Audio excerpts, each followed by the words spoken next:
ایک حق مہر، یہ بڑا اہم مسئلہ ہے کہ عورت کا حق مہر اللہ تعالیٰ نے مقرر کیا ہے۔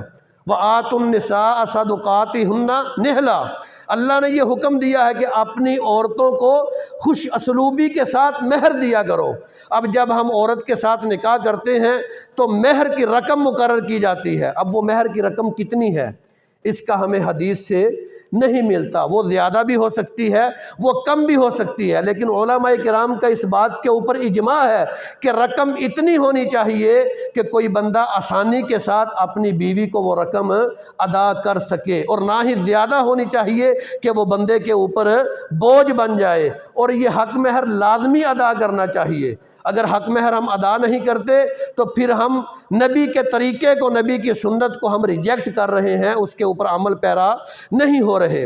ایک ہمیں حدیث ملتی ہے، اس میں 12 اوقیہ، امی عائشہ صدیقہ سے حدیث ملتی ہے کہ رسول اللہ صلی اللہ علیہ وآلہ وسلم نے اپنی بیوی کا 12 اوقیہ اور ایک نش، آج کل کے دور میں 500 درہم بنتا ہے، کہ 500 درہم رسول اللہ صلی اللہ علیہ وآلہ وسلم نے اپنی بیوی کا حق مہر مقرر کیا تھا۔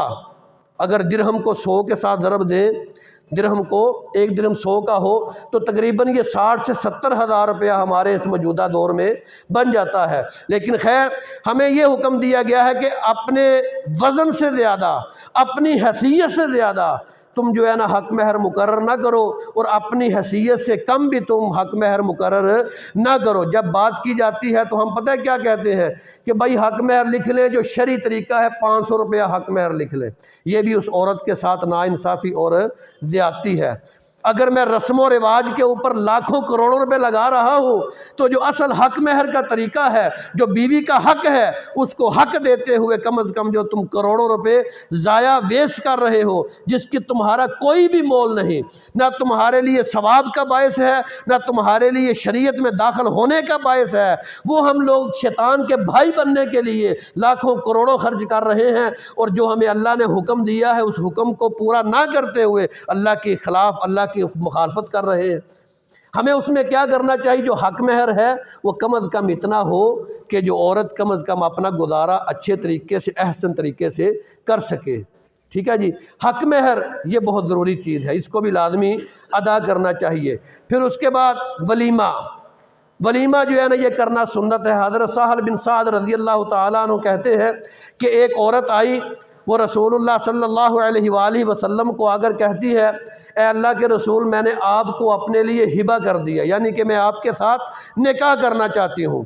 رسول اللہ صلی اللہ علیہ وآلہ وسلم خاموش رہے، رسول اللہ صلی اللہ علیہ وسلم خاموش رہے۔ جب کافی دیر کے بعد خاموش رہے، کوئی بھی جواب نہ آیا، تو ایک صحابی اٹھے، انہوں نے کہا، یا رسول اللہ صلی اللہ علیہ وآلہ وسلم، اگر آپ کو اس کی ضرورت نہیں ہے تو کیا میں اس کے ساتھ نکاح کر سکتا ہوں؟ فرمایا، ہاں تم نکاح کر سکتے ہو، تمہارے پاس کیا ہے اس کو دینے کے لیے، حق مہر کے لیے تمہارے پاس کیا ہے؟ اس نے کہا، یا رسول اللہ صلی اللہ علیہ وسلم، میرے پاس تو صرف یہ کرتا ہے۔ فرمایا، جاؤ گھر جا کے دیکھو، شاید کچھ ہو تمہارے پاس، لے کر آؤ، اسے حق مہر دو اور اسے اپنے نکاح میں لے لو۔ گھر گیا، کوئی بھی چیز نہ ملی، پھر آیا، آپ صلی اللہ علیہ وسلم فرمایا کہ ایک سونے کا چھلا ہی لے آؤ، جو ہاتھ میں ڈالتے ہیں سونے کا چھلا، فرمایا کہ یہی ایک لے آؤ۔ وہ بھی جب نہ لا سکا تو پھر رسول اللہ صلی اللہ علیہ وآلہ وسلم نے کہا کہ تم قرآن مجید کو زبانی پڑھنا جانتے ہو؟ کہا، ہاں یا رسول اللہ صلی اللہ علیہ وسلم، کچھ صورتیں مجھے زبانی یاد ہیں۔ فرمایا کہ ان صورتوں کے عوض میں تمہارا اس کے ساتھ نکاح کرتا ہوں۔ معنی کیا ہے کہ یہ جو صورتیں تمہیں زبانی یاد ہیں، تم اپنی عورت کو یہ صورتیں زبانی یاد کروا دو، یہی تمہارا حق مہر ہے۔ اور پھر حکم دیا گیا کہ اس کے بعد تم ولیمہ کرو۔ حضرت علی اور فاطمہ رضی اللہ تعالیٰ عنہ کا نکاح ہوا تو ولیمے کا باقاعدہ طور پہ حکم دیا گیا۔ حضرت علی رضی اللہ تعالیٰ عنہ نے اپنی زرہ کو بیچا، زرہ کو بیچنے کے بعد ولیمہ کیا۔ ولیمے کا ہمیں حکم ہے، اور ولیمے کے اوپر ہمیں لوگوں کو دعوت دینی چاہیے، بلانا چاہیے کہ ہمارے ولیمے میں شرکت کریں۔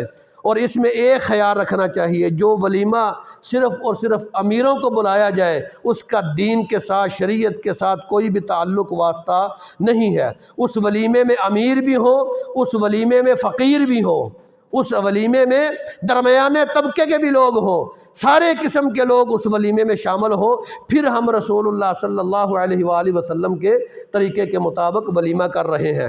پھر اس کے بعد جب عورت اور مرد اپنے گھر میں آتے ہیں تو پھر بھی بہت زیادہ رسمیں کی جاتی ہیں، ان رسموں کا دین کے ساتھ، شریعت کے ساتھ کوئی بھی لینا دینا نہیں ہے۔ جو فوٹوگرافر ہوتا ہے غیر محرم ہوتا ہے، وہ ہماری عورتیں جو ہماری بیوی بننے والی ہوتی ہے وہ اس کے سامنے پود بنا رہی ہوتی ہے، مختلف قسم کے پود بن رہے ہیں، اور ماں باپ اور بھائی بہن اور خامند خوش ہو رہا ہے کہ میری بیوی کو غیر محرم مختلف طریقوں کے ساتھ آج دیکھ رہا ہے۔ یہ ہماری غیرت ہے، یہ ہمارا دین ہے۔ انا للہ و انا الیہ راجعون۔ اس کا دین کے ساتھ، شریعت کے ساتھ کوئی بھی تعلق واسطہ نہیں ہے۔ حکم کیا دیا گیا ہے کہ تم آؤ، اپنی عورت کے پاس آؤ تو اس کی ہمیں دعائیں سکھلائی گئی ہیں جو ہمیں دعائیں یاد نہیں ہیں۔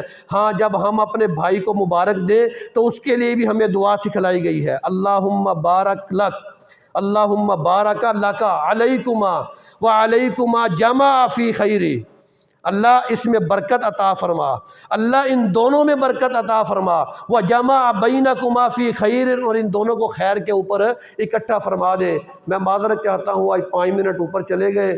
اللہ تعالیٰ سے دعا کرتا ہوں کہ اللہ تعالیٰ ہمیں صحیح معنوں میں قرآن اور حدیث کے مطابق زندگیاں گزارنے کی توفیق عطا فرمائے۔ وقولوا قولی ھذا استغفر اللہ واتوب الیہ۔ اگر پھر بھی کسی کو کوئی بھی مسئلہ نکاح کے بارے میں پوچھنا ہو تو میں یہاں پر حاضر ہوں، خطبے کے بعد وہ مجھ سے پوچھ سکتا ہے، انشاءاللہ قرآن اور حدیث کے مطابق اسے بیان کیا جائے گا۔